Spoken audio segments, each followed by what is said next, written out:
capacity to pay, we basically take fees accordingly. So a lot of the times, as you can imagine, we struggle for funds, and it's something that we don't have the best of. So those of you who can make donations, please do. Please speak to Aishwarya at the end, who's there in the blue kurta. Yeah, raise your hand, Aishwarya. If anybody is interested to give any donations. And with that, I'll just start off with today's discussion. So this is a Friday forum. Every Friday, we try and do these discussions on issues of laws, social justice, and any kind of political changes that are happening around us. And today's discussion is titled Decoding the New Criminal Laws from the perspective of social justice. The reason it was also titled like this is we are all hearing a lot about the new criminal laws, but how do we really understand them in context of the most marginalized and in context of the people who face the worst when it comes to the criminal law. So as many of you will already know, people don't have access to legal aid. People spend years in jail altogether because of the fact that they don't have legal representation. And these are largely people from working class backgrounds, Muslims, Dalits, and women. And this is because of the fact that the criminal laws don't necessarily understand or anticipate the way in which our society functions. And it is in this backdrop we decided that we wanted to understand these new criminal laws from a social justice perspective. So these three new laws, I'll just start off with a little bit of context as to how they were even brought in. So one of the foundational understandings we have of laws is that they should be of the people themselves, right? If you read the preamble, it starts with we the people, and so we should be at the center of any kind of legislation that governs us and decides and dictates everyday lives of ours. And what is extremely alarming about these criminal laws is the very way in which that they were brought in. So a lot of you may not remember this, but the first notification that came out to look at an amendment and to look at revision to the criminal laws, all three of them, came during the peak of the COVID pandemic. This was during 2020. And they basically entrust the National Law University, Delhi, to set up something called the criminal laws. No representation from any geographical locations, no representation from marginalized caste, class, or with any kind of understanding of what it is like to operationalize these criminal laws in district courts in India, right? These are not laws that only govern or are applied when it comes to the Supreme Court. They are what trickle down through the district courts, and that's where a lot of the criminal matters are decided. And the way in which this committee was formed, so something very fundamental to looking at any kind of revision to laws is a terms of reference, right? Is the basis in which you have to look at what kind of changes and amendments need to be brought in. And these terms of reference were again only in English. And we all know India is a country where many languages are spoken and people don't unnecessarily follow English to that extent. The comments were only requisitioned in English again. And over the period of 2 years, we have no idea what the committee essentially did behind the closed doors to decide how they want to revise these criminal laws. And in doing so, they did ask for our comments, and many groups and individuals and leading lawyers who have the understanding of civil liberties, academicians, gave their comments. But at the end of it, when we filed RTIs to ask them, what kind of comments did you get? What all were the people who were looking for the change in the criminal laws? What were they asking for? The committee never came forward and gave us responses of all the responses that were submitted to them. That's the representation in the committee, the timing at which it was formed, the responses itself, all of it point to a complete opaque way in which these laws were even deliberated upon.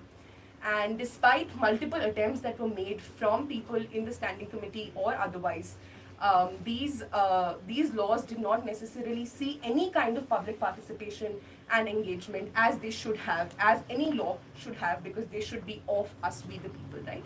And so it is in this backdrop that these laws, we only saw the end product that these three new laws are today. And we saw them tabled in the parliament, and we all know at that point in time was also critical to remember. This was a time that historically 197 members of the Lok Sabha were unceremoniously suspended at that point of time for raising critical issues against this government. And so this did not receive any kind of participation in critical discussion in the parliament. It saw an absence from the substantial opposition at that point in time, both in the Lok Sabha and in the Rajya Sabha. So it is in this backdrop we have to understand the product of these three criminal laws before us. And also in the context of the way that the states like Tamil Nadu and West Bengal have openly said and submitted their critique to these criminal laws. And so far as the Tamil Nadu Bar Association has also condemned the way in which they have been named, right? It's quite ironic that the names are in Hindi, but the Hindi translation of these laws don't exist. So this kind of symbolicism around Hindi and Hindi imposition is very revealing of the way that the government wanted to play its cards of manipulating its people, saying that, we're pro-Hindi today and we want to look at the laws also from and decolonize them in that sense. So it is in this backdrop that we are having this discussion. The format of this discussion is that we have some broad questions that we wanted to ask both Mrinal and Maitri. And before I go into that, I'll just quickly introduce our speakers. So Mrinal, as many of you would know, is a professor at NLSIU. He's a criminal law professor and expert, and he's done many, many years of work. He's currently also running a project on doing trainings for the police in the Karnataka state, along with many of us. And Maitri is the president of the All India Lawyers Association for Justice, which is a very critical organization because of the fact that at this time and age, lawyers also need to come together to reinforce and bring constitution to the center stage. And ILAJ has been one of the organizations that has been doing that and has lawyers from across the country. They've also come out with a booklet called Beating the Colonial Powers at Their Game. This is basically an analysis of their analysis of the criminal laws. Similarly, there's also two other booklets for those of you who are interested can look at it. PUCL has come out with a booklet that analyzes the criminal laws, and so has APCR. And with that, I'll hand over to Mrinal to start the conversation in terms of what has been the key arguments that the state has given to sort of bring in these three laws, and how do you debunk those arguments? Thank you for inviting me, and it's a pleasure to talk about these laws. I don't know whether pleasure is the right word. But right. So I think I first want to go back to the names. So if you heard the Home Minister on the 11th of August of 2023, nearly a year back, when he tabled these three bills in Parliament, what he said was we are naming it as we are. For instance, the Indian Penal Code is called the Bharatiya Nyaya Sanhita, which is that we are moving away from dand, which is what penal was about, to nyaya. So I'm moving from whatever dand means to justice. That gives you an idea that what they have essentially done is brought down punishments, because if you say I'm moving away from a penal framework to a justice framework, that's the, I think, intuitive thing that you get. But then it goes back to whose idea of justice, what do you mean by nyaya in this context.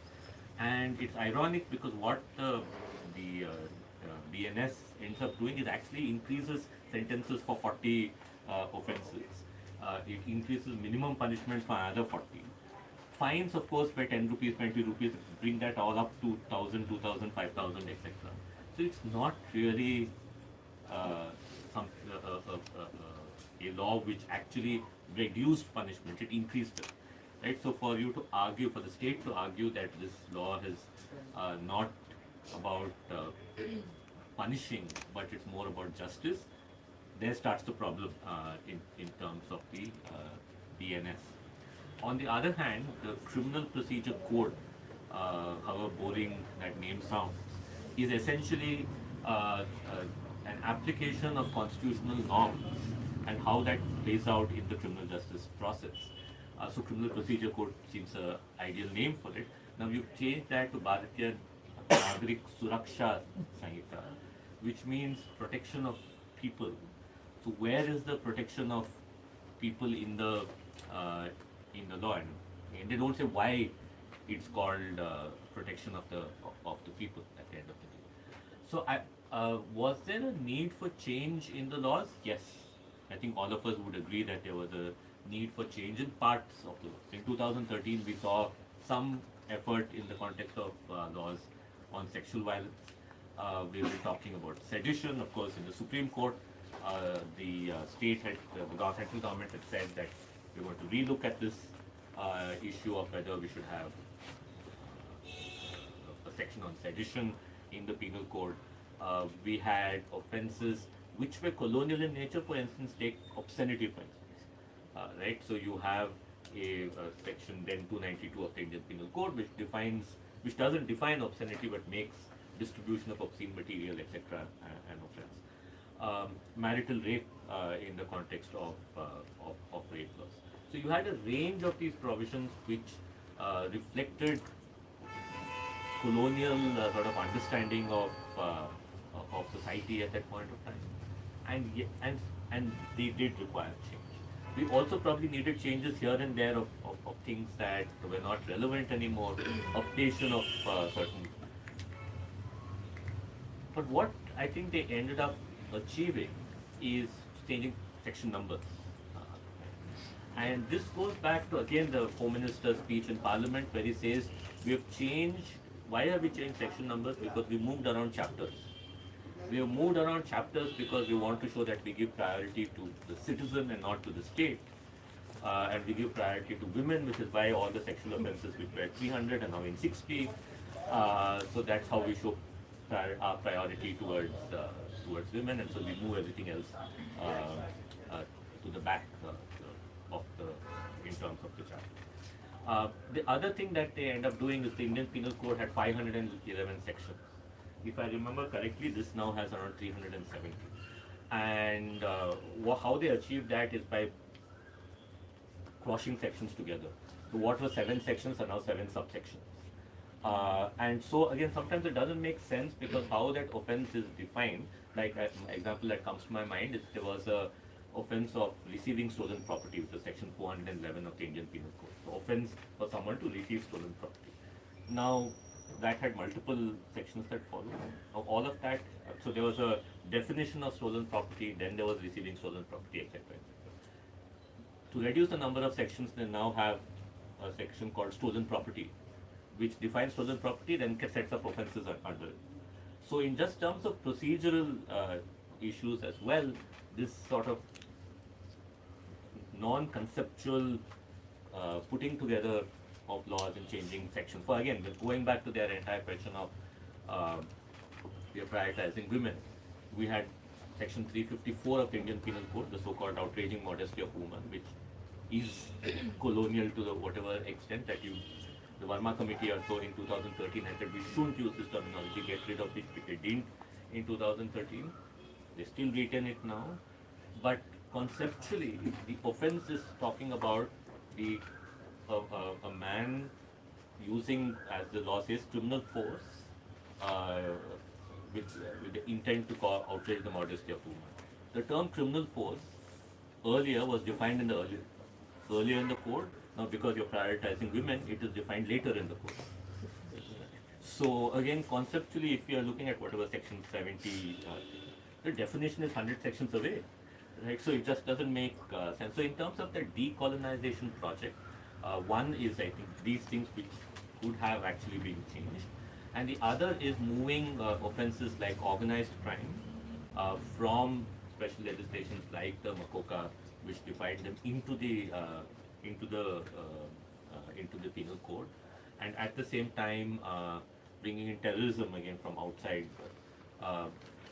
Then also we say we are moving away from sedition to something else, but the language of that provision is not identical to 124A of what it was, which to me is a problem because of the fact that at least with the sedition provision, there were Supreme Court judgments which told you how to interpret them. Now you throw in new language, it means, when going back to the question of the police state, that it then depends on how it gets interpreted, and then we have to wait for another Supreme Court judgment, maybe 10 years down the line, in which time you'll have arrested so many people for this offence, and how are you interpret it. So I'm not sure. I think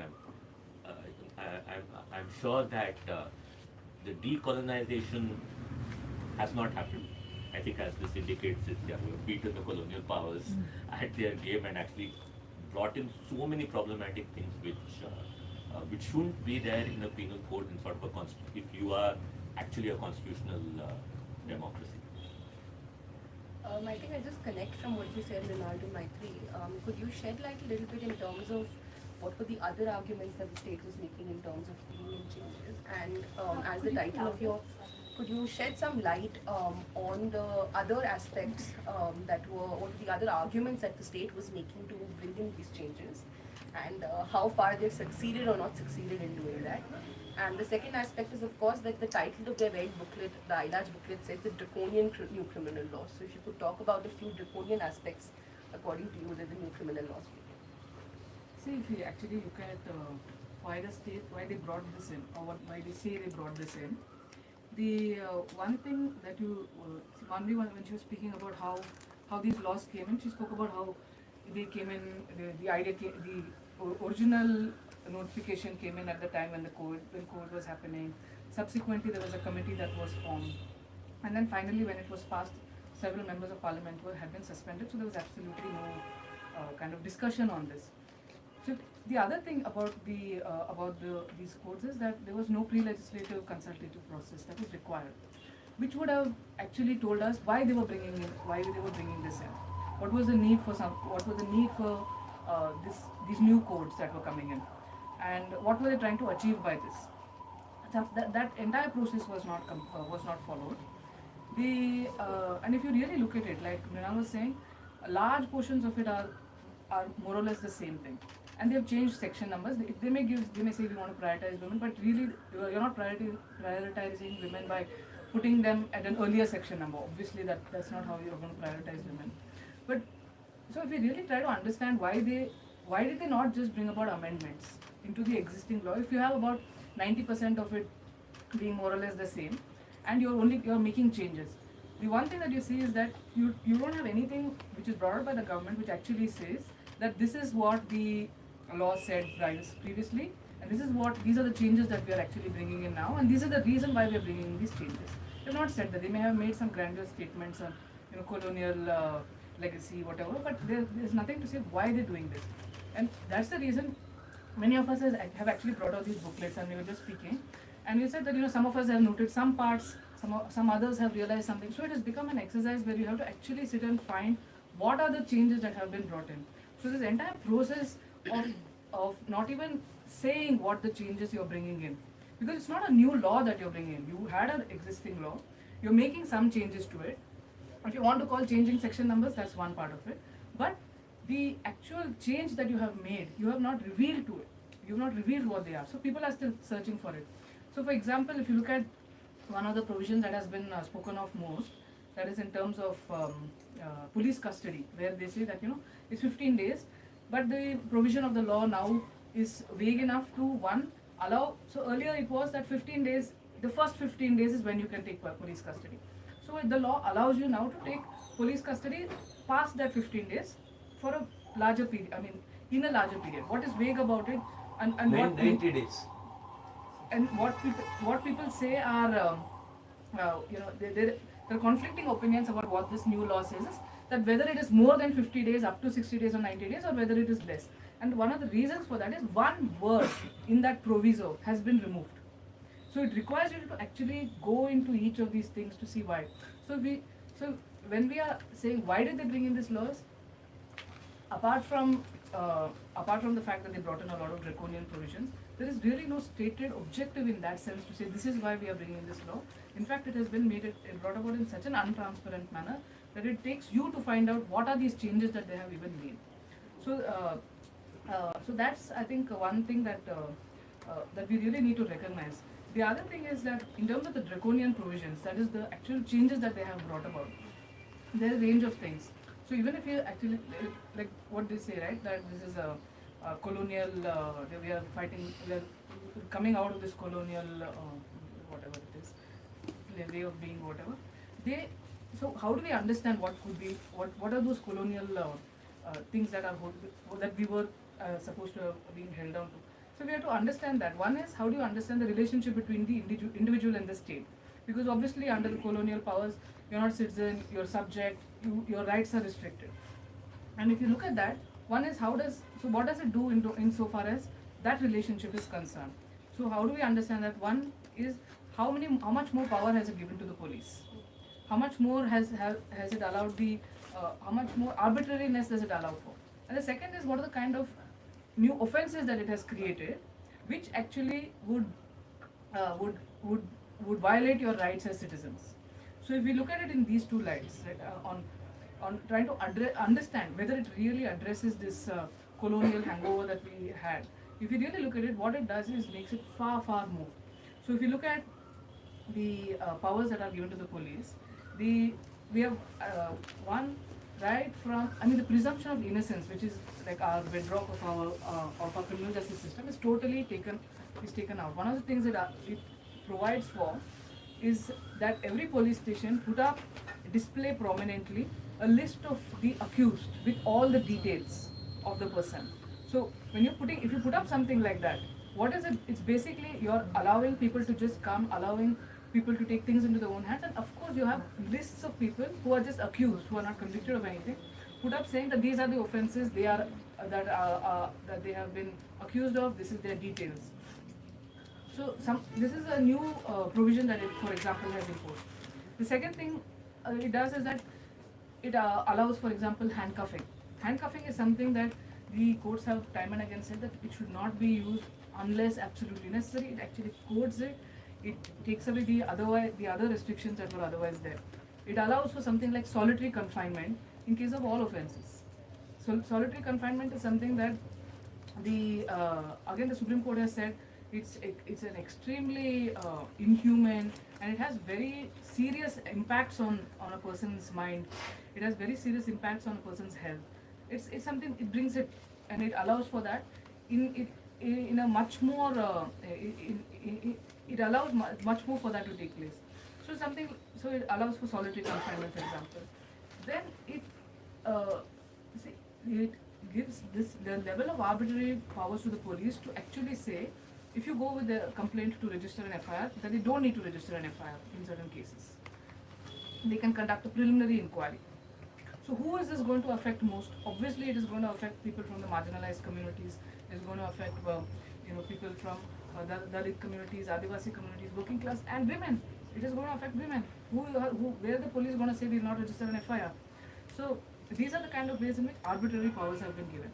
Then when you come to the kind of new offences that have been brought in, you have the Terrorist Act, which has been brought into this, which is very similar to the provision under the UAPA. And of course, we are very critical of the UAPA, and we see that it should be withdrawn and should be repealed. But it has some minimal safeguards. Those safeguards are not here. There is a committee that's supposed to look into it.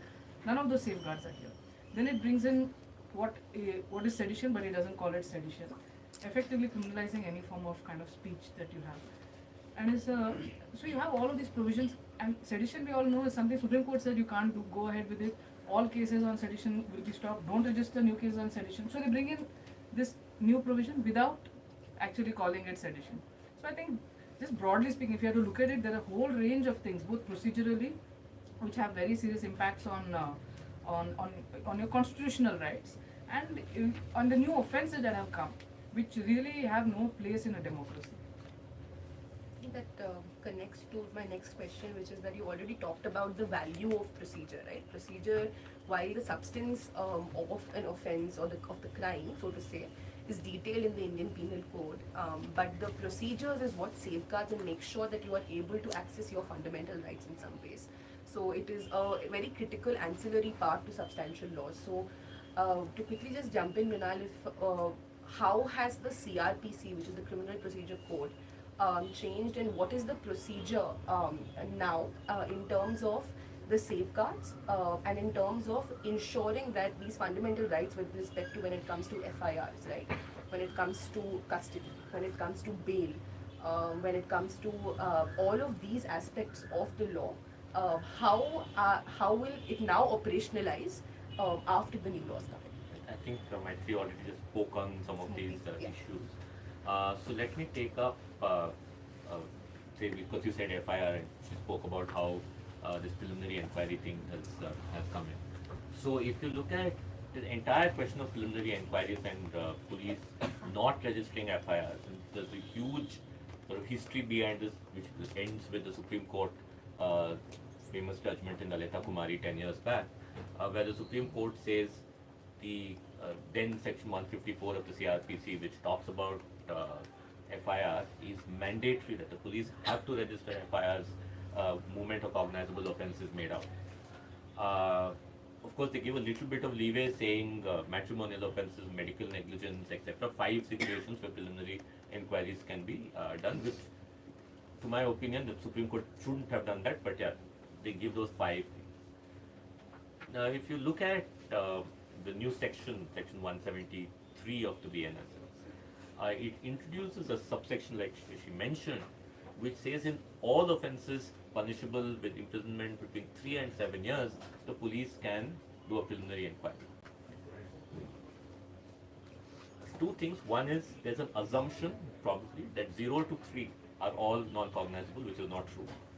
So you have what happens in those cognizable cases between up to 3, where Sorry, I could just intervene. For those of us who are non-lawyers, and it makes it, the cognizable and non-cognizable, what's the yeah. meaning? So cognizable offences are offences where the police can investigate a case without the permission of the magistrate and can arrest without having a arrest warrant from a magistrate. So that's the difference between cognizable and non-cognizable cases. The general understanding is less than 3 years is non-cognizable, but there are exceptions to that rule, many exceptions to that. 3 to 7 will be generally cognizable. So therefore, earlier the CRPC said that for every cognizable offence, when the police get information about a cognizable offence, they have to register. They didn't call it a FIR, but you have to register the offence. So for instance, if I call the police from somewhere and saying, somebody is firing at someone else on MG Road, and the person has been hurt, that's straight away a cognizable offence. So I have to, as the police officer, register the cognizable offence. Now the issue was in matrimonial cases where they didn't want to register, and so it became, whether domestic violence is it actually that, not that, right? So that's where they were using this preliminary inquiry issue, and in medical negligence, because the Indian Medical Association constantly pushed back at doctors being arrested. So the problem probably lies with unnecessary arrest, which is another human rights sort of issue. But instead of solving that, the entire focus was on, let's not register the FIR at all. Now, so like I was saying, the second subsection, which was not there in the CRPC, gets introduced in this one, saying between 3 and 7 years, you can do a preliminary inquiry. Supreme Court had 5 categories. Here now, it's everything between 3 and 7 years.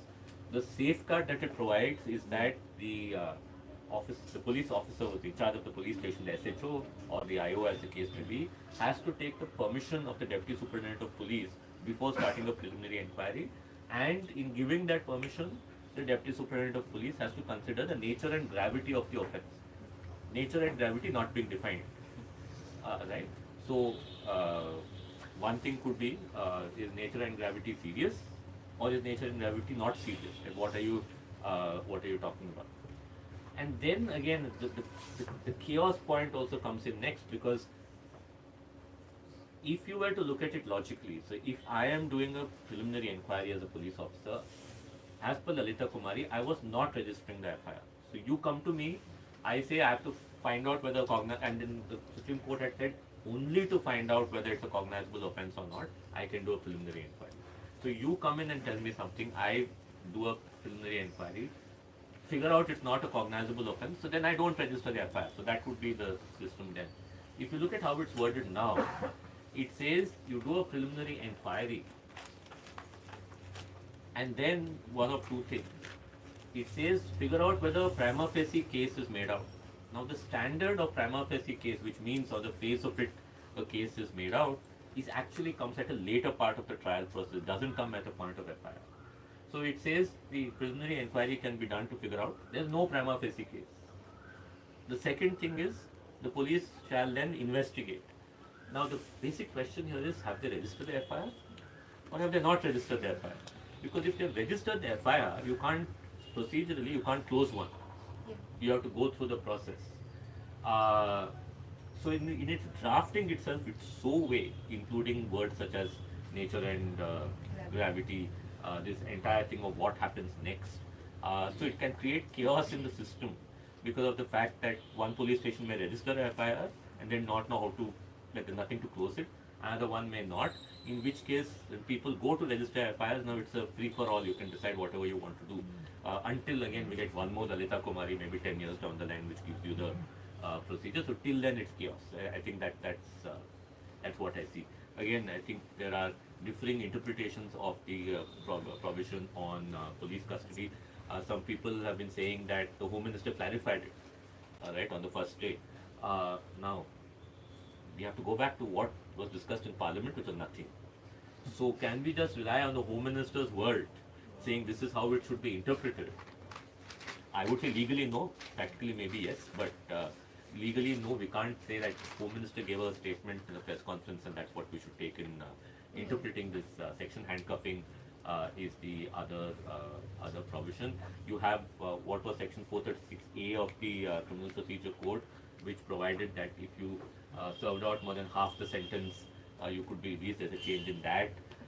So if you look at all of these provisions together, again, a more important thing that Maitri was mentioning is it's like a surprise every day, right? You open the thing and say, oh, there's one word missing. Right? So you need your AI tools to scrape through things and say, this word is not there. You need to do compare documents to figure out what is the word that's changed. And I think it's not. I think in this way, I somewhere pity the police because from day one I have to just discover new things in that provision which had been trained for these many years. So that deletion of one word or addition of one word has just thrown the entire thing out of sync because of the fact that there are interpretations of these words which now create, like I mentioned earlier, also create problems in how do you look at these new formulations. And then for instance, I think there are two high courts which have already commented on the last section, 531 of the code. Now the question is, if the offence was registered on June 25th, 2024, what do you follow after July 1st? And the provision says it gives you different stages. Now one set of people have interpreted that to mean if I'm today at the investigation stage and I get to the trial stage, obviously I have to follow the BNSS. The other way of interpreting it is no, until we completely finish the process, we will have to. I think one high court said the former, other high court has said the latter in 10 days. So it just then brings you back to how do you keep interpreting provisions of this nature. Thanks, Mrinal. Could you, might we start talking about maybe the substance of IPC in the sense that you did speak about the terror laws aspect, you spoke about the sedition aspect, and Mrinal also did shed a little bit of light about that. But what is your, say for example, the feminist analysis of the provisions specifically relating to gender and violence?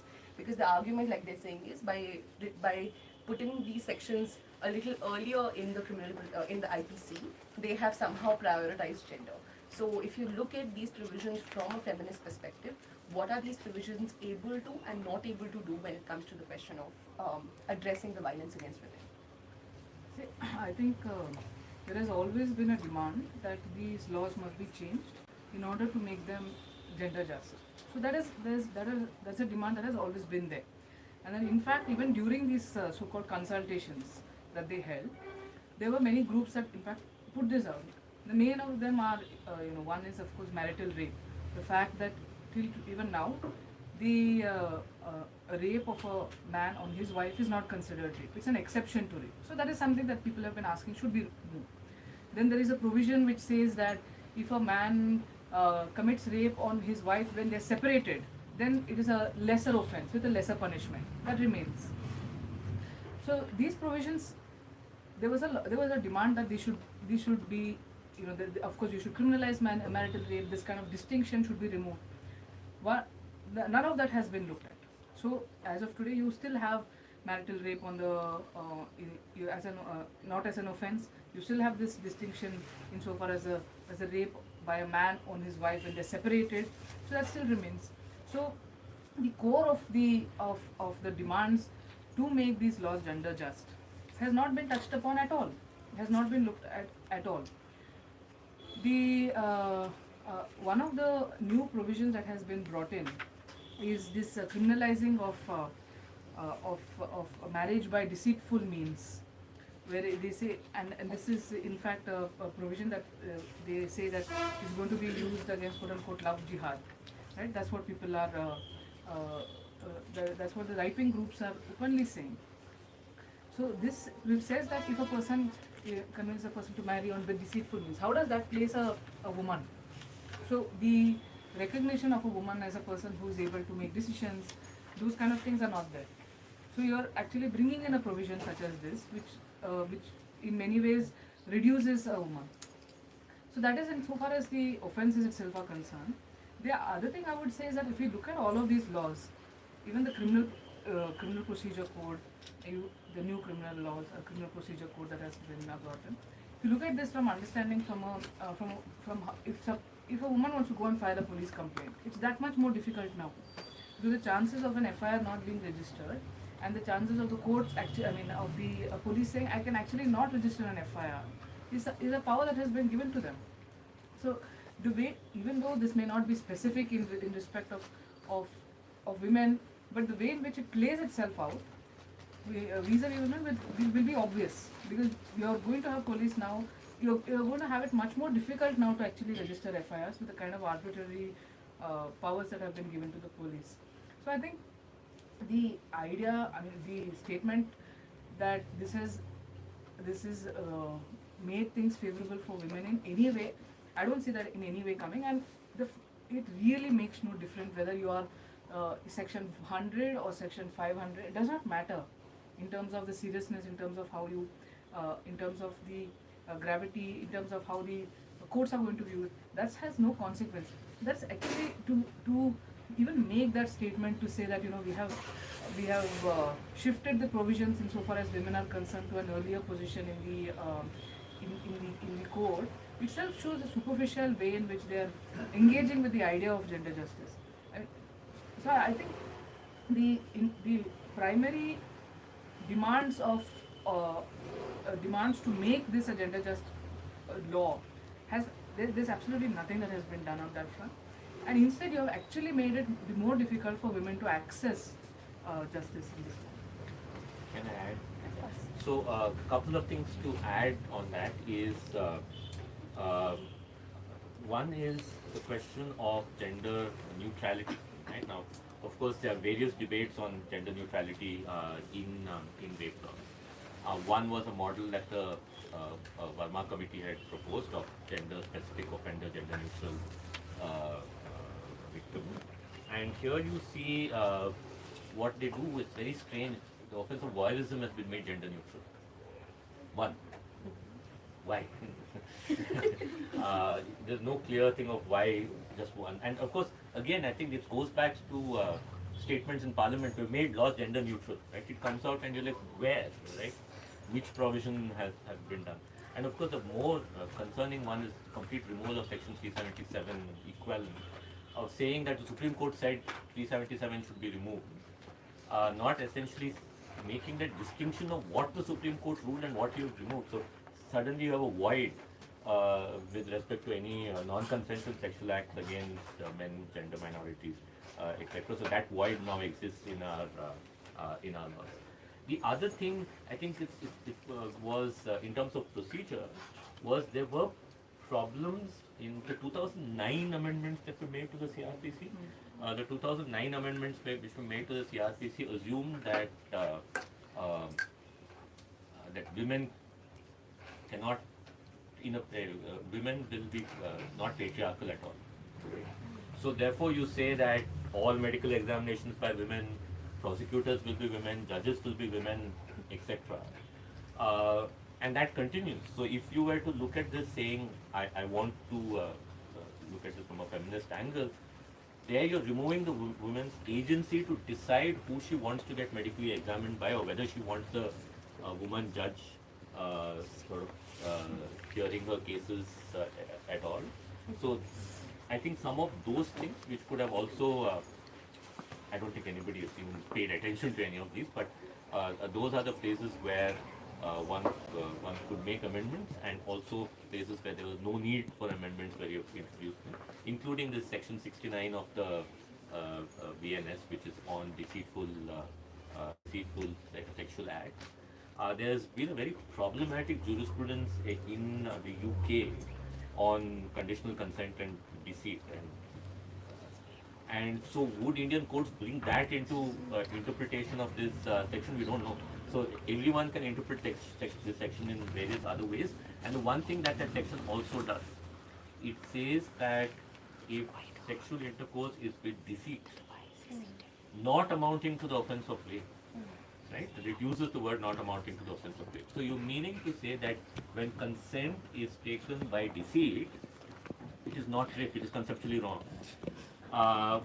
You're doing that, and then the punishment for that is a maximum of 10 years, which means the minimum punishment, remember, for the others is 10 years. So here you're saying 0 to 10, which means this is something, is leaving out the ways it can be misused by the state. Even in cases where someone says, I was deceived into sexual intercourse, fine, 6 months, right? Even if it's the offense of rape. And the other thing that had happened in 2019, in 18 and 19, when amendments were made to the IPC, was that the minimum punishment for non-aggravated rape, which was 7 years, was made 10 years, which then equated non-aggravated rape punishment to the aggravated rape punishment, meaning there's no difference between aggravated rape and non-aggravated rape. So I think even this project didn't start in 2020. It started in 18 when you were making changes which were unnecessary, which were just showing that we're increasing punishments, and I think that's just continued through this at now into the multiplied 100 times. So the small things that had happened in 18 and 19. We've spoken at great length, as is required to understand from a feminist lens, is what it does in terms of imagining gender just laws. And as you rightly said, that it's not just now this banal exercise of increasing punishments so as to basically deal with the question of violence started in 2018 and 19 and has not really made the laws gender just whatsoever. Another critical aspect of looking at these laws in a lens to look at them is the anti-caste perspective, and to look at it from the perspective of other marginalized communities such as Muslims and the sexual minorities, which you spoke a little bit about. So Maitri, could you tell us a little bit about what kind of impact these laws will have on them, and specifically to do with the question of arrest and so on? Registered was against a street vendor for vending. So for actually vending, there was an FIR registered. So I think and that is something that is actually protected under the Street Vendors Act. They have the right to vend. They have the right against police action, and police is actually prohibited from taking action against them. But the very fact that was the first FIR that was registered, I think in some way shows the way in which these laws would be used. If you remember, one of the first larger protests that took place against this, other than civil society organizations, were the protests by truck drivers. And the reasons that one of the reasons that they were saying is that the law, the IPC previously, the punishment for death by rash and negligent act was, I think, if I'm not wrong, 3 years or a little lesser. 2 years. 2 years, and subsequent, and by this law it has been increased. So I think up to 10 years, if I'm not wrong. So the hit and run provision. Exactly, this is a hit and run provision, and they have penalized the act of going away from, after hitting, the running part of it, basically the person going away. And they say that the reason that many of them go away is because if they're there, they get beaten up by people that come together, crowds that come together. So one of the first protests against it was actually by the truck drivers. So the full extent of how dangerous these laws are on marginalized communities is something that we still have to be seen. But the fact of the matter is, even as we stand today, the law is obviously disproportionately used, or it's used in a manner that will affect people from marginalized community, whether it's Dalits or Adivasis, or the working class or religious minorities like Muslims, in a much more graver fashion. So if you look at the prison data, I think one of three or two of three people of under trial prisoners belong to the Dalit and Dalit, Adivasi or OBC communities. So you have the way in which itself this is it anyway takes place. Like Kanabiran famously said, the law defines the offense, the state defines the offender. The, so who is going to be the criminal? Whether it's going to be Ambani for not, doing something that he ought to have done or not in a case of cheating or something, or whether it's going to be someone like the street vendor, that is going to be determined by the state. So you anyway you don't have a level playing field in this.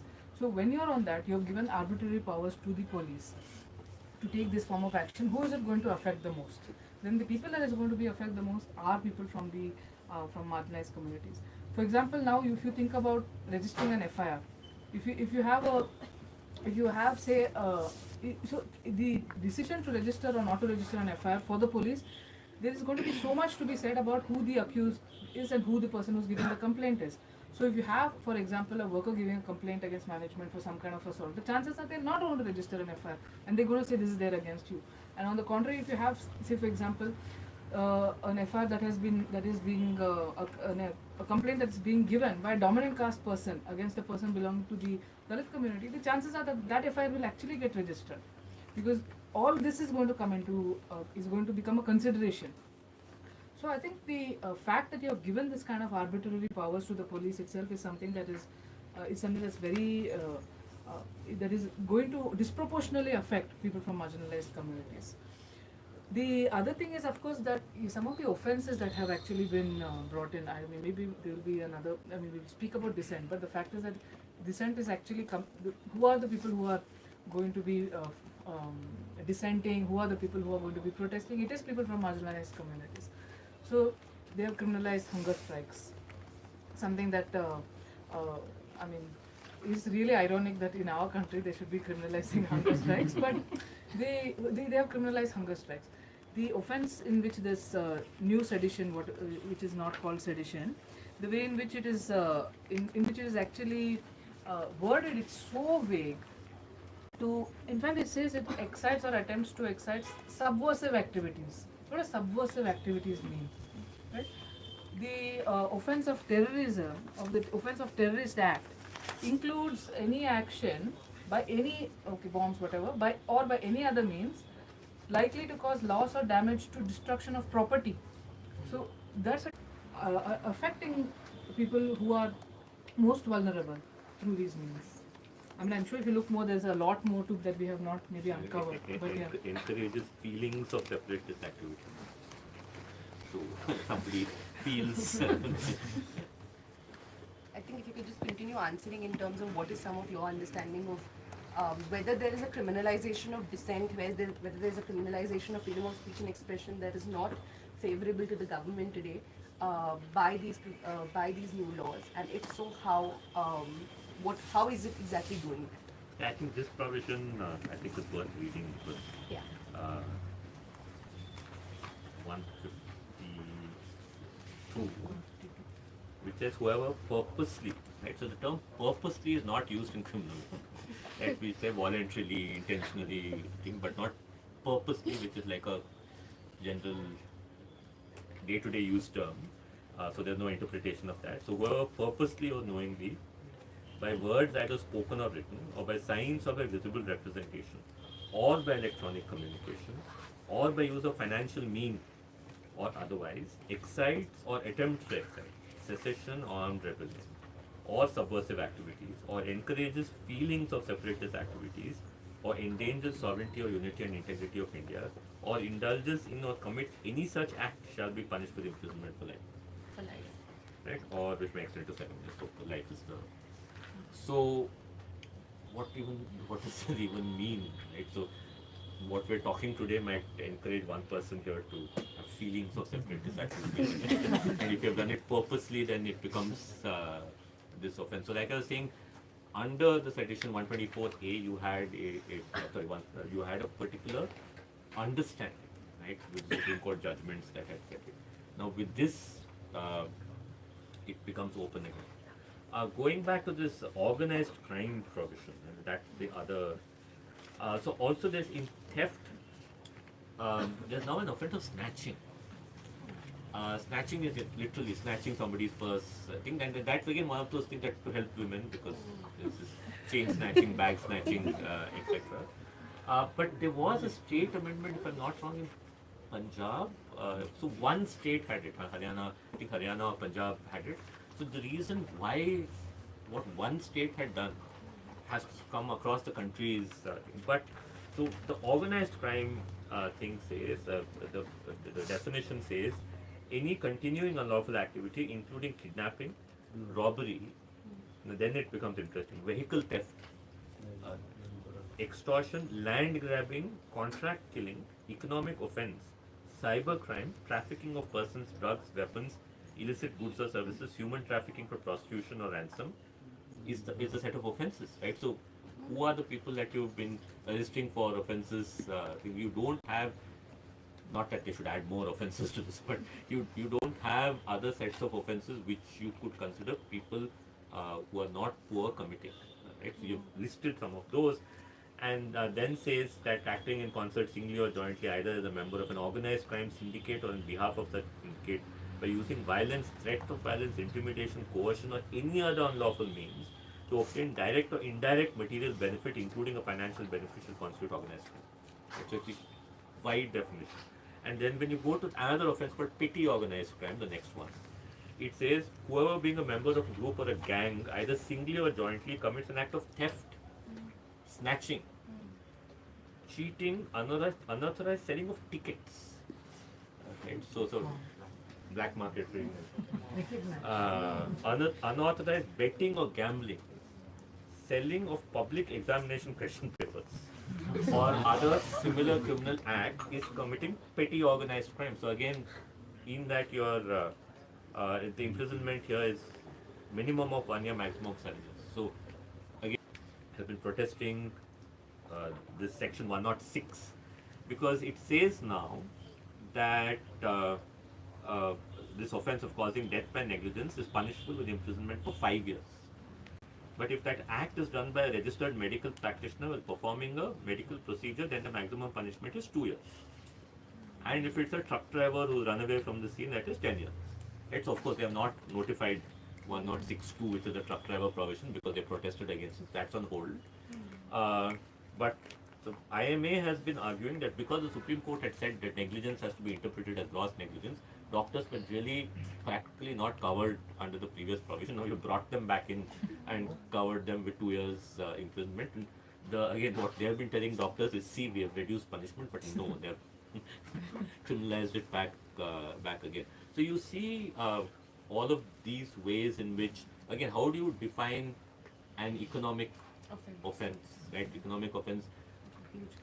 No, we may think of Malya or Nirav Modi, etc. But economic offenses, from theft to cheating to things that may involve 10 rupees, right? So it can be used in both sort of ways. So I think, just again going back to what we said earlier, it's also how the police would interpret some of these provisions that will actually sort of define the ways in which this law will head in the next few years.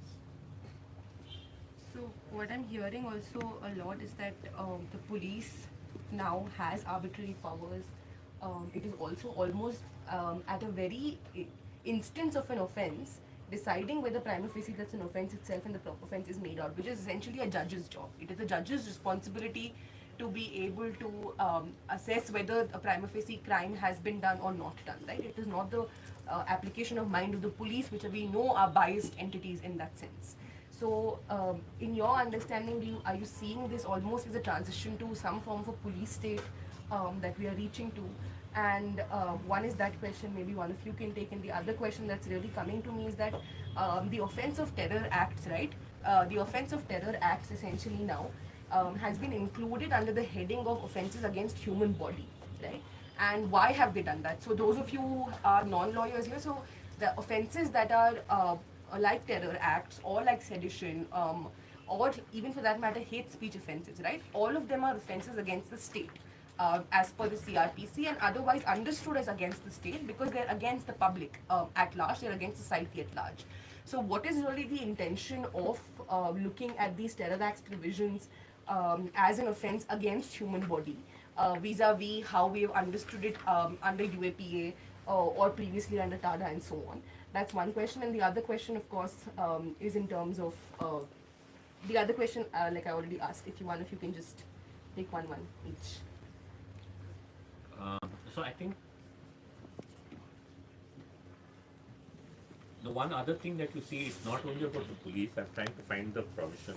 It's about also the prosecutors, because you have now a district level, so directorate of prosecution, not only a state level directorate of prosecution.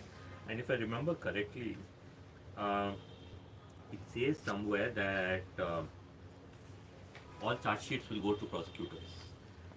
So therefore, which is not something which, rightly or wrongly, there was a separation saying the police will handle anything and prosecutors are supposed to be independent, the officers of the court. So they are not going to advise on what the charge sheet should have, etc. So I wouldn't say it's only the police. I think the state is giving itself a lot of powers. There's one very interesting provision. This also shows how what the mindset was in making this law. So under the CRPC, public prosecutors were appointed by the central government or the state government as the case may be. I suppose in most cases always the state government, because the central government didn't come in to appoint those prosecutors. In section 18 of the BNSS, it says for every high court, central government or the state government shall, after consultation with the high court, appoint a public prosecutor and may also appoint one or more additional public prosecutors for conducting in any court trial proceedings, etc. To that there's a proviso saying, provided that for the National Capital Territory of Delhi, the central government shall appoint prosecutors, additional public prosecutors. Now, for those of you who follow Delhi, will know that this Delhi state government was appointing prosecutors to deal with it. So they didn't have Delhi police, but the Delhi government had prosecutors. Now, this means that for Delhi, the central government will appoint prosecutors when, of course, the Delhi government has been fighting cases in the Supreme Court on the separation of powers between the central government and state government. I think there's one more case now coming in because you have this being taken away. So why I'm saying this is in terms of is it just a police state, or is it now, are you saying prosecutors are no longer officers of the court? They are also representing the state, which was not the understanding in the CRPC in 1973 when the CRPC came in.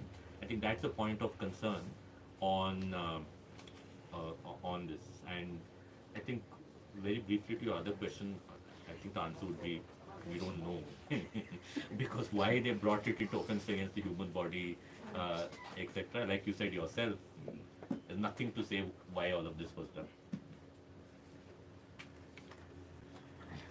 Actually, there are a couple of provisions if you look at it. I was just looking for this. There is a provision under section 172 of the new CRPC, which where they make it mandatory. Let me just see that provision.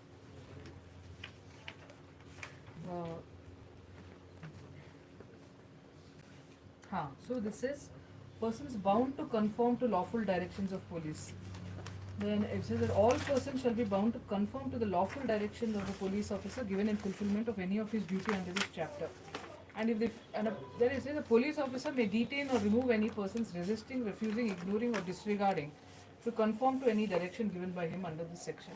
So I think many of us here are people who have regularly disobeyed, so to speak, the police directions to in a protest, whatever it may be. So it actually gives them that additional power to remove a person, and it makes it mandatory for you to do this, and gives them the power to actually to remove a person, and if they disregard or any of these directions that are given.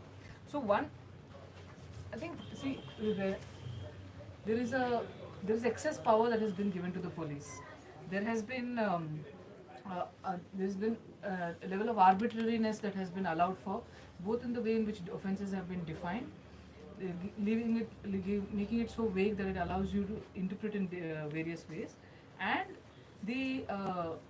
and apart from that, it also gives these powers to the police to register, not register, whatever it may be. So that's one part of it. The other thing that it actually does is that it does more than just being a police state. So it actually there are several provisions that have been brought in which insulates public servants from any form of accountability. Okay, so if you look at 175 of the law that replaces the CRPC, it it makes it the mandate of the magistrate ordering investigation in a complaint against a public servant subject to receiving a report containing facts and circumstances of the incident from the officer superior to him, and after and it says after consideration of the assertions made by the public servant as to the situation that led to the incident so alleged. So it gives this additional layer of protection to public servants in terms of actually ensure bringing them to bringing them to the accountability to them. So if we really look at it, there is it in many ways it changes the relationship between the individual and the state. In insofar as it really it takes away your constitutional understandings of whether it's equality, whether it is your fundamental freedoms. So I think that gets very strongly affected. The of course why it is under that, like Munal said, nobody knows. Nobody knows why any of these provisions really are there, because they have not felt the need to actually explain why they have done what they have done. But I think it is the bringing in of the terrorist, this provision of the Terrorist Act into the law that replaces the Indian Penal Code is something that we have to recognize the extreme draconian nature of. Till now, it was something that was under the UAPA. It was something that required the provisions, whatever minimal safeguards you have under the UAPA, for you to actually bring it. If you allow for this, for a provision like this to be actually put on somebody, it's something that's really very dangerous. I think it was not read out the provision in respect of what replaces sedition, but if we look at the provision that where they have looked at Terrorist Act, I spoke about some part of it. So it says whoever does any act with the intent to threaten or likely to threaten the unity, integrity, sovereignty, security or economic security of India. Okay.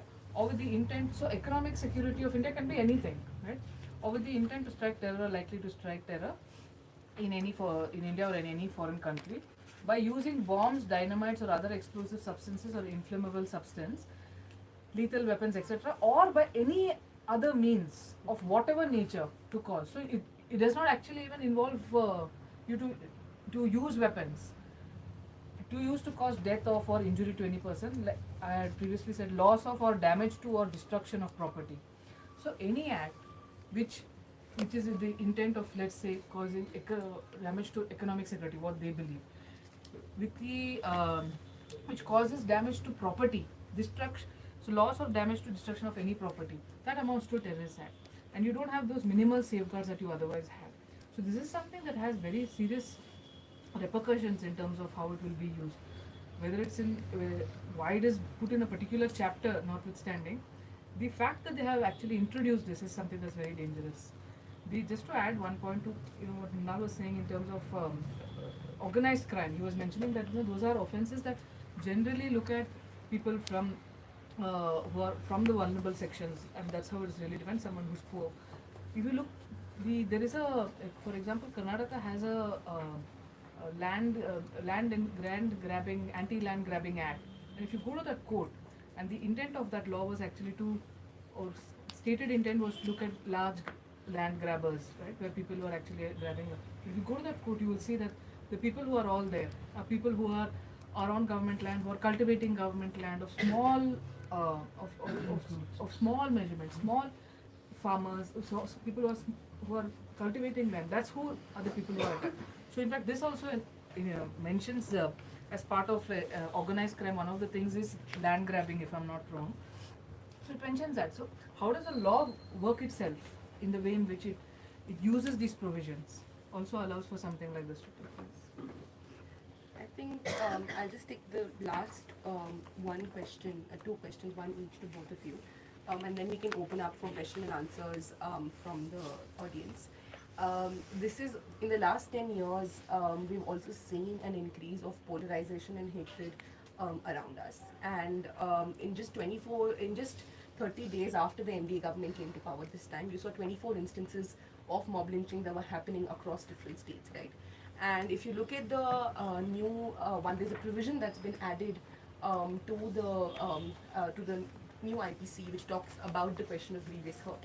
So, in your understanding, do you think it will be able to adequately deal with this kind of mob lynching, these kind of hate crimes that are being perpetrated, especially against the Muslim and the Dalit community?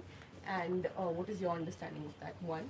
And second question is that there are many state governments as of now, like Karnataka had constituted an expert committee which was to look at these laws and how much of these laws would be basically applied here in this state context. We have seen Tamil Nadu and West Bengal have also constituted similar state committees to expert committees to see how much of these laws will be applicable in their state context.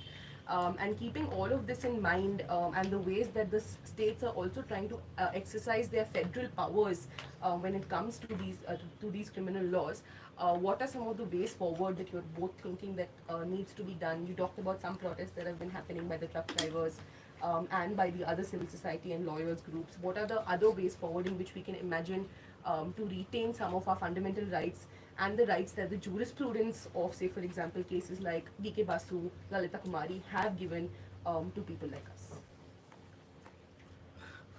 So I think let me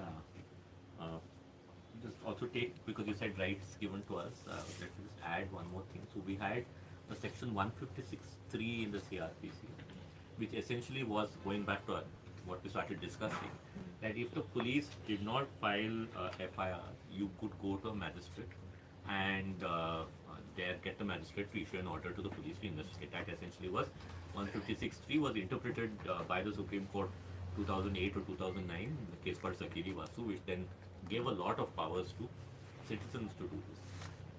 What has been done now in the FIR provision is to say that when doing that, you have to have an affidavit, right now, which then adds one more layer of some procedure into that.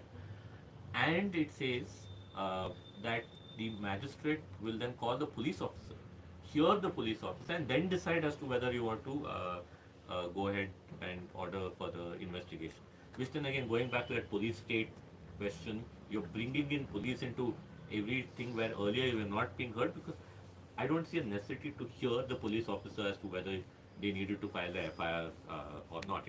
You're not taking action against the police officer, you're instructing them to register the FIR. So to come to this section 103, which is punishment for murder, it says when a group of, subsection 2 says when a group of 5 or more persons acting in concert commits murder on the ground of race, caste or community, sex, place of birth, language, personal belief, or any other similar ground, each member of such group shall be punished with death or with imprisonment for life. It does not obviously say religion, right? It says community or any other, which then you can obviously interpret religion into that as a stable group, but very clearly, because mob lynchings have also been happening in the context of religion, that being left out. But so again, we have to see how this ends up getting interpreted. On the various loopholes, the various problems that we have in the laws, again, I don't know how quickly courts can come back in to hopefully reassert all the jurisprudence that was built over the years to ensure that that interpretation stays in terms of the changes that have been made. So I think some of this will be in courts quickly enough to see how, including something that is the FIR, the Lalita Kumari, Sakiri Vasu, all of these cases, which was a sort of a bundle of rights together, all of them being disintegrated in one way or the other. I think we have to see how that goes forward. So I think what was read out, what the provision that they say is for mob lynching, I don't think we can have a doubt that the religion has been intentionally left out. Of course, one can argue that it should be, it should come into that, it would come into the broader category that has been, but it's a fact that they have intentionally left it out, and it is in a time where we are seeing lynching, especially against the members of the Muslim community, at such a, I mean, in such a horrible and in such an increasing way. It has been specifically left out. That's something that we have to recognize and we understand this. But of course, one can argue for that it should come in. How, whether the courts will accept it, whether the courts will say that there was a specifically it was left out and therefore we cannot bring it into this. Those are things that we'll have to really wait and see. But I think in terms of where do we go from here, one, you mentioned this, the government, the Kannada government has set up this committee and they have said that they want to bring in some kind of some changes into the law and remove some of these provisions. In fact, we had a meeting with the law minister from the All India Lawyers Association of Justice and the All India Lawyers Union and the Indian Association of Lawyers, the three lawyer organizations. We had a joint meeting with the minister where we had submitted a memorandum and we have appraised them of some of these changes that we are also looking at. And we hope that that those will be considered, because we seem to say that some of these things are things that they are looking in that line of. That's of course at the state government level. I think the important thing for us to recognize is that it's really going to affect all of us. It's not. Very often we believe that we have the criminal law at one, and we are not going to get affected by it. Somebody else is going to get affected by it. But I think it's important for us to acknowledge that, like sitting in this meeting can be considered an offense. Making these statements can be considered an offense. So it's really it's something that is going to really hit home to many of us. So it's important for all of us to really come out against it. In terms of immediate things, the to push the state government to bring in these amendments, and I hope we will fight for all of our fundamental rights, not only some of them. So to really push to ensure that whatever the provisions that are unconstitutional, that should not be there. At least at the state government level, they should really consider that. So something, so to put pressure on the government to actually do that. That's something that's very important. And I think it's really not seen the kind of protest that it should have seen. If we really look at it, why didn't they bring this was enacted in December. Why didn't they bring it in before the elections? They didn't bring it in before the elections because the damage might have been that much more serious. You want to keep it ready, and then when you come back, so I think the protests against this have been very insufficient in respect of, if we really look at what is the kind of effect that it's actually going to have. And so it's important for us, I think, to recognize that it's not something that somebody else necessarily needs to be protesting for all of us to come. That's actually the reason that we also brought out this booklet, so that people see that what is the real consequence of these laws and how it is actually going to affect people. So even if we are not talking about being on this side of the law, if you go file, register a complaint, it's something that anyway nobody likes to do. If you go and file a complaint, now you have that much more powers with the police. So unless we have some kind of a stronger opposition to it, I think that I think we are allowing something very serious to happen without actually raising our voice against it. If you look at Tamil Nadu, for example, I think there have been a series of protests. I think there have been boycotts of the courts, also boycotts by the lawyers that have taken place. West Bengal, the day this law was brought in, they termed it the Black Day, and they had some protests over there. But I think it's definitely for lawyers. It affects lawyers in so many other ways, because you have to sit and relearn the whole thing. So that's something that definitely lawyers will look at. But I think it's important for all of us to also recognize that we should not let something like this pass just like that. It's important for us to really put out our voice against it and ensure that, and it's not that the government was forced to withdraw the anti-farmer laws that came in. So it's not something that's necessarily stuck in stone, because some of us just generally believe that it's done and there's nothing really we can do about it. So I think it's necessary for us to really all come together, recognize that it's going to affect all of us, and see in what way that we can all be part of protests, or in ways in which we can compel the government to really take this back. Thank you so much, Mrinal and Maitri, for those critical insights and for really giving us something to think about in the ways forward also. That we're really, like Maitri said, we're letting this moment pass in our lifetimes where we're seeing the complete overhaul of our criminal justice system in such a big way, and there is a bigger ask on us for us to be able to protect our fundamental rights. With that, I'll open for questions. If people can just please raise hands, and then we can see. Let's see, one hand there. Two, yeah. Yeah, so just my questions are on two sections that were discussed here. One was on the land grab thing and another one was on the terror section. So on the land grab thing, I just wanted to understand how it will affect the informal settlements as well, the demolition and the whole drive that is also going on. So how the impact will be on that, and from the terror section perspective, and looking at the industrial relations code where freedom of association is also getting under attack. So how these two laws now play a role within the right to strike or in general freedom of association. So these two things. Just one thing, is everybody okay with the question answer being recorded? If there's any objection. So, One more person had their hand there, Janani. Yeah, please. I was wondering how the new laws deal with digital evidence or seizure and how they kind of correspond with rights to privacy, especially in the context of what has recently happened with many civil society groups and people with now media, personal devices and media on them used to sort of prosecute.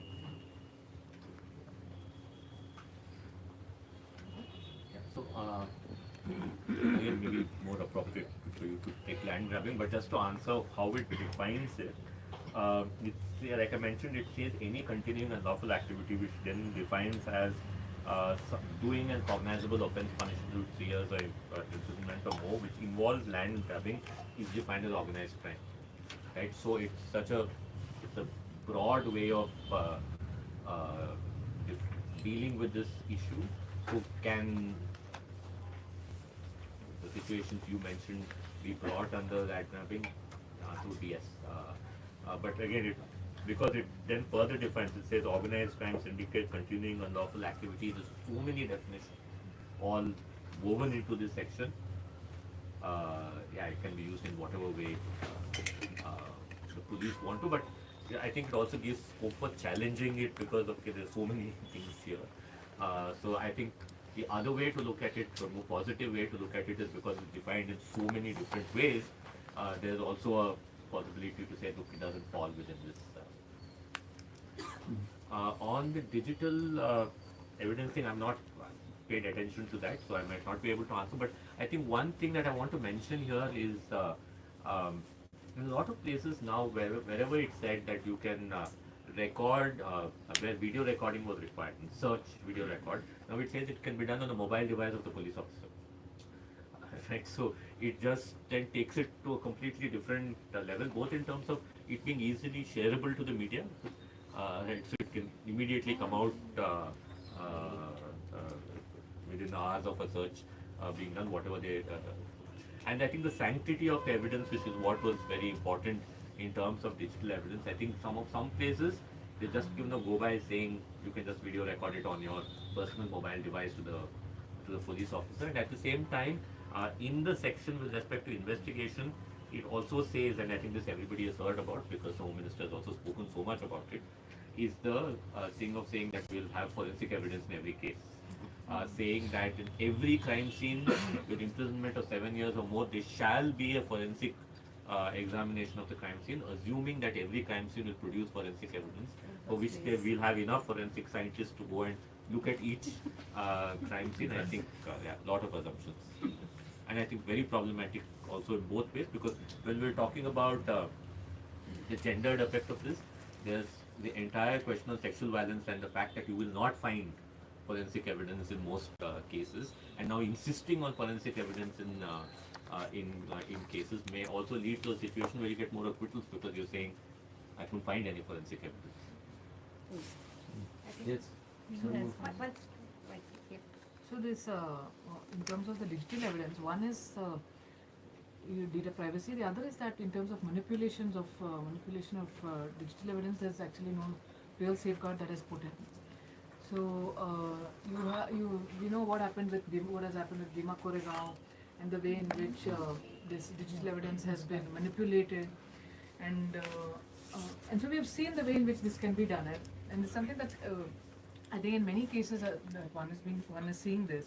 So I think that those safeguards are really not there. And when you're speaking about digital evidence, if you're not going to ensure something against manipulation, it's going to be how do you ensure the sanctity of that evidence? Then? So I think that, of course, is something that one will have to see what happens. The land grabbing, like I said, it's so vague. It's so vague in which this it has been done. And the point is, who does the state finally target? You have all of these offences, but the people who get targeted are not people who are. You have people who have encroached over so many acres of land over here, which with no, you're not. If you see, there'll be no case that is filed against them, but you'll actually have cases filed, like I was mentioning, what has happened in the Karnataka Land Grabbing Prohibition Act. Also, you have cases that are filed against people who are maybe cultivating small pieces of land. And so it leaves open to anything. So because you've allowed the police to, and one, you've not defined it to actually exclude something like this, and finally this is who the police see. When you see a criminal only in the poor, you see criminal only in this. I think the other question that you raised about what happens to the right to strike is something that definitely needs to be looked at, because the industrial relations code that has been brought in actually does not even, I mean, that it increases the penalty for strike. It increases the penalty for so there's a provision on supporting a strike. The word is not supporting, but there's another word that is used where you in any way support a strike. So a strike of workers, people contribute money to that strike. So you contribute money to the strike, also you can be you can be penalized under it, and it goes to over 1 lakh if I'm not wrong, the penalty. And of course at the same time they have reduced penalties for non-payment of wages, non-payment of minimum wages. So the penalties that were imposed on employees have been reduced. But this of course will, taken together, it is something that will definitely have a effect. And if you look in the Bhima Koregaon case that is there, if you look at the initial arrest that took place, one of the arrests that took place was of contract workers who were working in Reliance, who are working, saying that they have, they were part of this, and they were the ones who were actually protesting against their working conditions and all of that over there. So you look at the way in which the law is also used. It's used very selectively to attack people. So certainly this is something, especially in the way in which it has defined, any destruction of property in any means to damage economic security. These are all terms that can be interpreted in any way to attack workers who may be on strike, who may be on protest. These are things that can definitely be.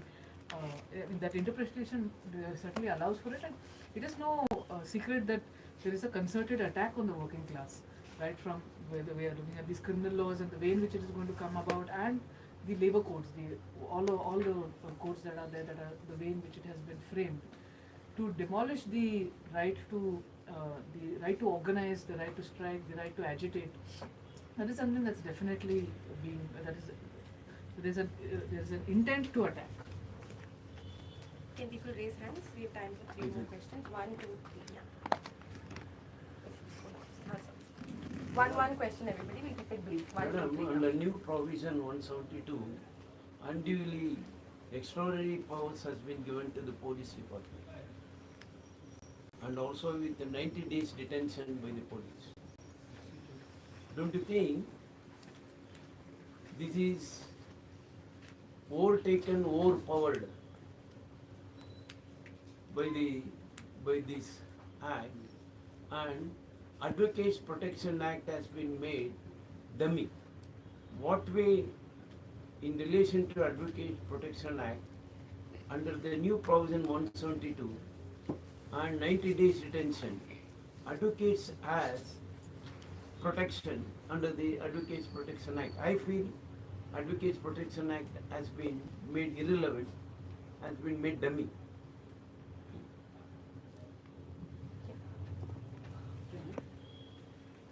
My question is more basic in the sense of, especially being a lay person, I keep hearing about Lalita Devi and versus A.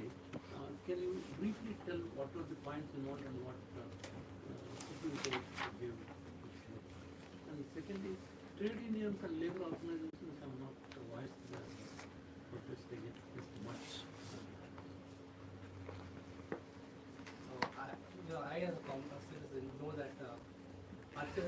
I have the right to go with a lawyer, or seek the support of a lawyer when I go to a police station. And which, when I go to a police station, I generally go with a lawyer. No, it's not that I go often.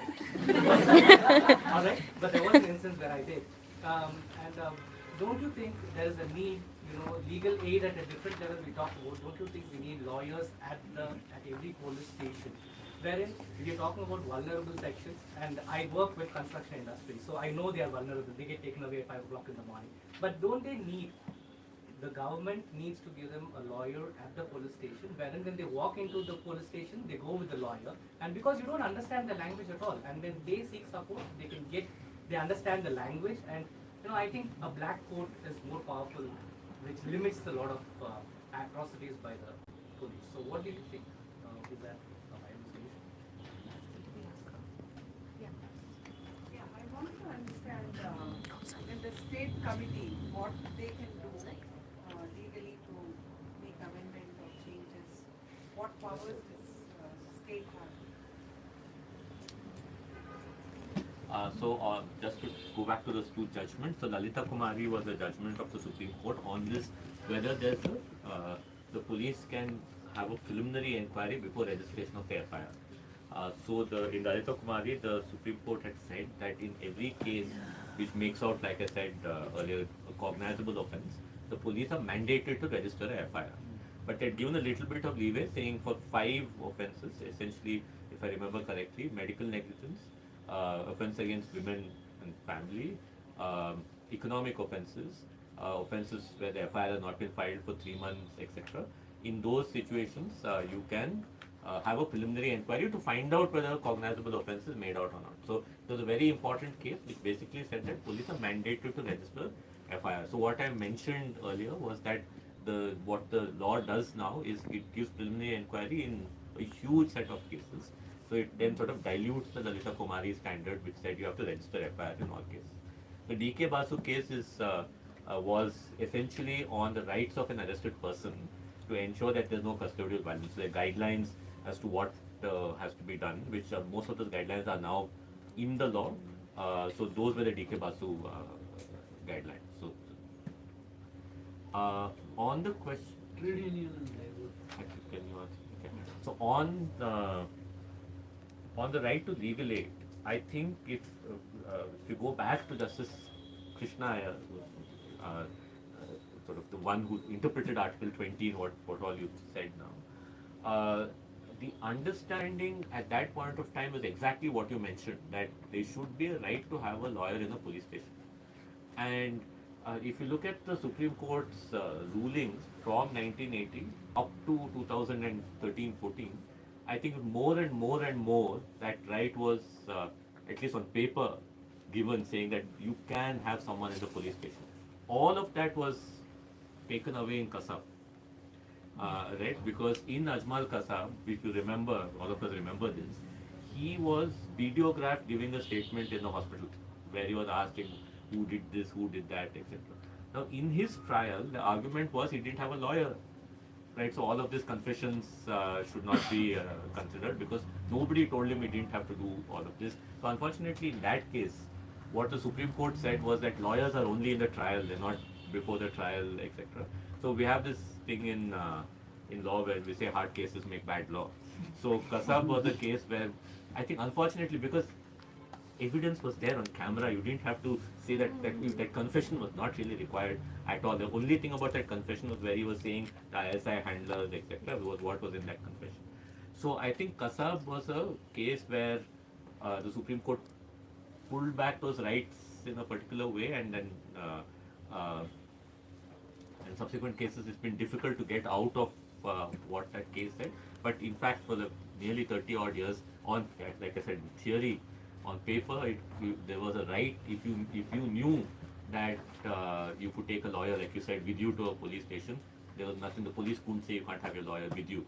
To the extent that the case law also said that you can have a lawyer with you while you're being interrogated, as long as the lawyer is a little bit far away from you, but not sitting with you, but a little bit far away from you, and the person can stop you from answering questions, etc., because that goes to the right against self-incrimination that we have in Article 20 of the Constitution. So it's been there, but how it's been implemented is a different. So this your question on what the state government can do. So this powers fall under list 3 of the Constitution. So both the center and state have the power, and the the state government has the power to make amendments. And in fact, if you look at the previous code also, in fact, I think UP had made an amendment in respect of anticipatory bail, where they removed the provision where anticipatory bail could be granted. So the government has the power. There are provisions of, there are constitutional principles of repugnancy, which, what would, whether it's repugnant or not, but those are things that will have to, those are things to be kept in mind. But in principle, the state government has the power to make these, to bring about amendments to this. And it's something that has also been done in the past. The question insofar as trade unions are concerned, actually trade unions have come out against this law. The problem is that very few people have actually come out against this law. If we look at it, it should have brought out many more people outside to come out and say that we don't accept these codes. We don't accept these new laws. The way in which they have come, and what they contain is something that we are going to reject. More people should have come out, generally speaking, but they haven't. But given that the working class is so directly hit by it, they have actually come out against this and have demanded for these to be taken back. In fact, even like I mentioned, the first case that was registered was against a street vendor. So that is something that people have also, the unions have also condemned and said that this is something that is unacceptable. But I think the unions have come out against it. But I think it's important. I don't think it has gotten the response that it ought to have gotten. On the Advocates Protection Act, I think that's something that we need to look at a bit more. I need to see in what way that what will happen, because the police action that is there is of course against the arbitrary powers that have been given to them are against everybody.